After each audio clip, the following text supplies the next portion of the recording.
Hey, what's up, VC? It's Steve again, Harmless Rebel, and it's time for another miscellaneous vinyl update. Just kind of jump into it. This one shouldn't be too long. First up, this was a record store release from this last record store day. It's the first time this has been pressed. It was released as a CD as part of the single soundtrack. This is Pontier. If you've seen the movie Singles, which is an absolutely amazing album, excuse me, absolutely amazing movie, following a group of 20-somethings in Seattle, very true of the time. Pontier was one of the characters in the movie. Who is, I'm drawing a blank on his name right now. It's going to drive me nuts. The actor who played him. Anyway, throughout the movie, he's trying to peddle his demo, his new solo demo called Pontier, and this is actually the demo. It's basically Chris Cornell doing vocals on all of these. You got a nice early version of Spoon Man on here. Really cool, though. And I think a couple years ago when they released the Singles album on vinyl, finally, a copy of the Pontier demo came with it. Very cool, though. Next up, a little bit of Straubs. This is Deadlines. You can see this one is a promo copy. I believe it's a white labeled promo. I've been hit or miss with Straubs. I've got a couple of their albums that I absolutely love, and a couple that I completely live without. This one was really good, though. Very pleasantly surprised. I actually probably wouldn't have grabbed it. It was like $3, and it was a white label promo, which is the main reason I grabbed it. It's their earlier albums that I usually gravitate towards. I'm trying to think when this one came out. 77. But really solid album. Really dug this. If you're into their earlier stuff, or if you're into 70s prog, definitely worth checking out. Next up, a little bit of Kendrick Lamar. There's very little new hip-hop, but when I say new, stuff that's come out in the last 5 or 6 years that I really get into. One artist I do get into is Kendrick Lamar. This was leftovers from the album before last. What was it? To Pimp a Butterfly. These were extra tracks that weren't recorded. And he ended up performing these live at one of the music awards. One of them on a TV talk show. And they got really, they got a lot of praise. So he decided to take these leftover tracks and release this. It's called Untitled Unmastered, and this is one of the signed copies. With each of his albums, at least with the last 3, through his website, he's released, I believe it was 2,500. It may have been a little more than that, but signed, and it's just an initial. It's not really signed, but I picked it up for like $17, and it's a really killer. I don't even know what you'd call it. It's longer than an EP, but it's not considered one. It's not an official release. I don't want to say it's not an unofficial release, but it's just kind of leftover tracks, a bonus album, I guess. Next up, debut album from Tangerine Dream. This was also a record store day release. Tangerine Dream is one of those bands that I've always heard about. I like krautrock. I've always wanted to check out, and I've gone back and forth with Aaron a couple times where I was in the stores and ran across some of their albums, and a couple that he steered me away from. But so I had never really checked them out, and during record store day I ran across this copy and decided I might as well start from the beginning. And there's some pretty cool stuff on here. Early electronic, pretty experimental, but I kind of dug it. And you've got Conrad Schnitz, I can never say his name, Schnitzler, and Klaus Schultz together. Both just huge names. But I can't remember if this was on colored vinyl or not. I dug this though. Nope, this one's on just black vinyl. But definitely worth picking up at Record Store Day. And then another one from the last Record Store Day that I grabbed. This is one of those albums that I always heard about being one of the master psychedelic albums. Very experimental. When I've seen really nice copies, they've been super expensive. So I have never gotten it. And I was really happy to hear this because it's an absolutely phenomenal album. Especially the vocal, the tracks with there's a couple tracks with Dorothy Moskowitz on vocals that are absolutely beautiful. But this is the United States of America. So again, I'm really happy to finally have a copy of this. And when I first put it on, it's really it's super experimental. I was listening to it, I was like, man, what is this? And I slowly got into it. And then once she starts singing, it's pretty mesmerizing. But it's on this crystal clear vinyl. Sounds absolutely phenomenal. If you run across copies of this and you're into psychedelic, if you're into early experimental music, I would definitely recommend this. I mean, this is just one of those classic albums that the vinyl community has always talked about. You know, this is one that pops up on the different message boards. Somebody will find a copy and everybody just loses their mind over it. And for good reason. Really cool album. Next out, just pull this out to spin it again. I would say I've been on a Pink Floyd kick lately, but I'm always on a Pink Floyd kick. They're just one of my all-time favorite bands.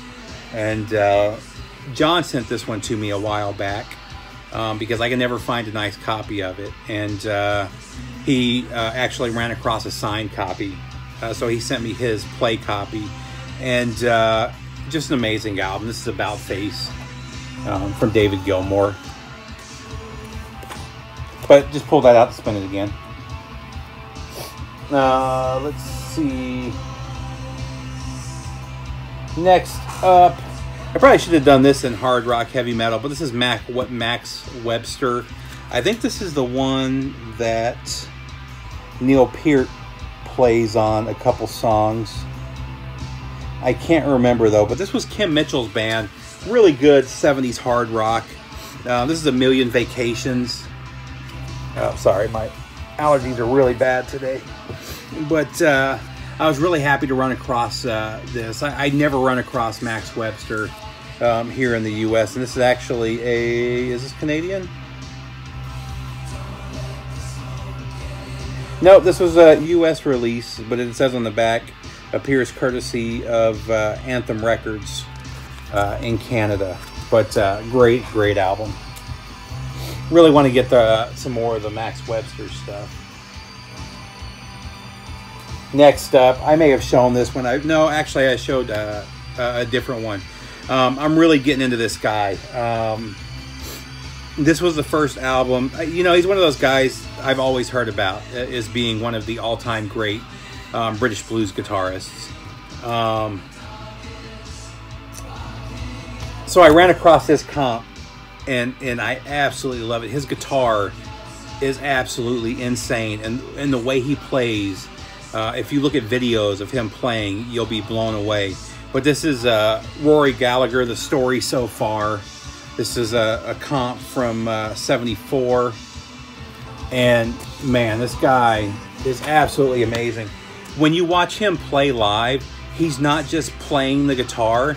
He's changing the tunings real time as he's doing solos and picking with this hand or plucking, and he'll be up here adjusting the tuning as he's doing it. It's absolutely insane to watch, and he comes up with some of the coolest sounds.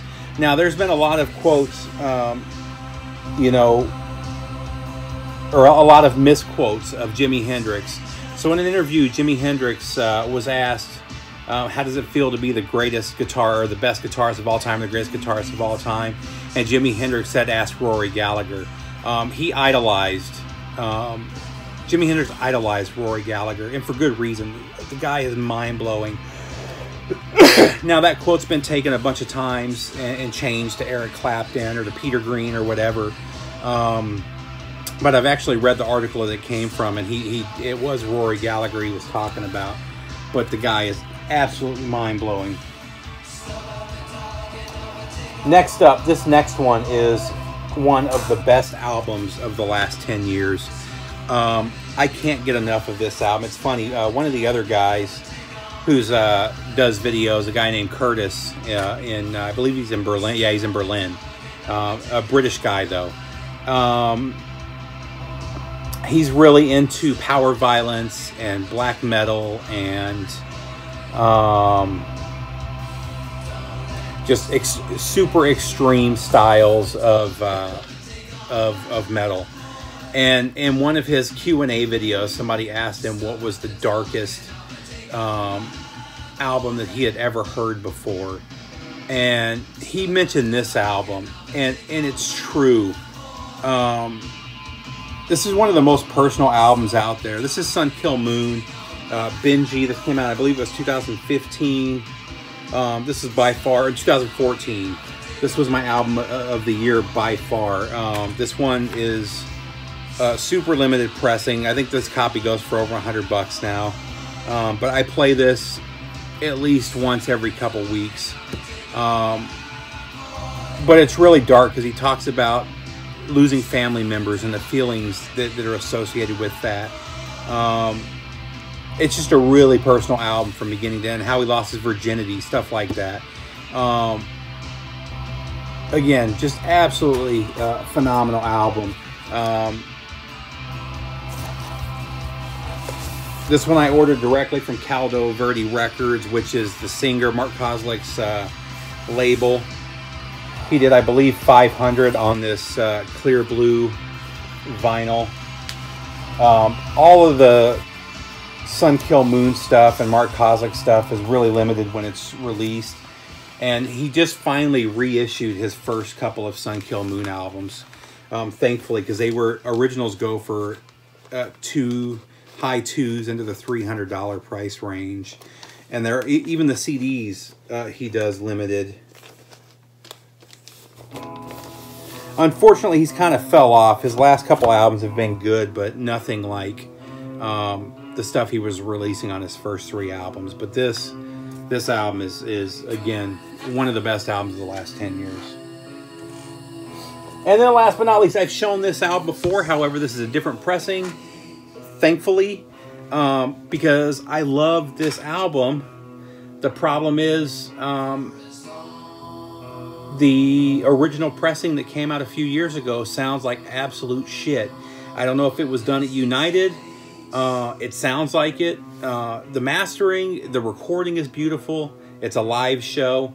They did a great job recording it. Whoever mastered it did an amazing job mastering it. And then whatever vinyl pressing plant they took it to, my copy just sounded terrible. I couldn't get through the first album. I had to stop it. The second and third album sounded a little bit better, but the first one, it just sounded so bad. It was just a really, really bad pressing. It was super noisy.